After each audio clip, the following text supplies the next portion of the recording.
في عالم اللفات والمحاشي لازم تجربوا لي هاللفة يلنج الملفوف. يا جماعة ما تتخيلوا طعمه وقديش طيب، من الوصفات اللي لازم تحفظوها عندكم وتجربوها.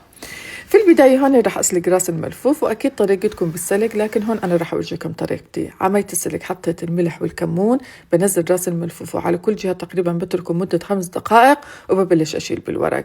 هلا هون رح أقطعه، طبعا الأفضل يكون عندنا الحجم صغير. أنا هون شلت الضلع وبلشت أقطع فيه وجهزت كل كمية الملفوف، وهلا هون رح نحضر للحشوة. واكيد للحشوة هون رح استخدم 3 اكواب من ارز تايجر متوسط الحبة، بغسله وبنقعه. رح نحتاج للحشوة كمان هون زيت الزيتون، البصل، الثوم المهروس، البندورة، دبس الفلفل، بالاضافة لمعجون الطماطم. ورح انزل هون البهارات، الملح والفلفل الاسود، البابريكا، بالاضافة للنعناع الناشف. بنزل الرز بعد ما صفيته تماما من المي. بنزل اخر اشي هون دبس الرمان وعصير الليمون، بتركهم تقريبا مدة دقيقتين وبشيل الطنجرة عن الغاز. وبنزل هون البقدونس بالاضافة للنعناع. شوفوا لي هالحشوة ما أطيبها.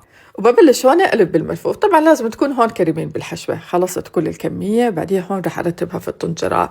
بقى على الطنجرة هون حطيت الضلع، بعديها رتبت الملفوف، ورح أنزل هون الثوم ورح أعمل الصلصة.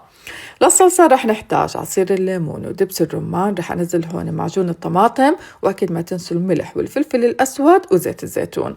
بنزل الصلصة فوق الملفوف وبتركها هون عندي حتى تغمر الملفوف. وآخر إشي رح أحط الثقل، وأول ما أشوف عندي الطنجرة هون بلشت تغلى بشيل الثقل وبغطي الطنجرة وبتركها على نار هادية تقريبا مدة ساعة إلا ربع. ويا سلام على الطعم يا جماعة. اللي ما جرب يلنج الملفوف لازم يجربه. عادي الطيابة يا جماعة، مو عادي. ألف صحة وعافية.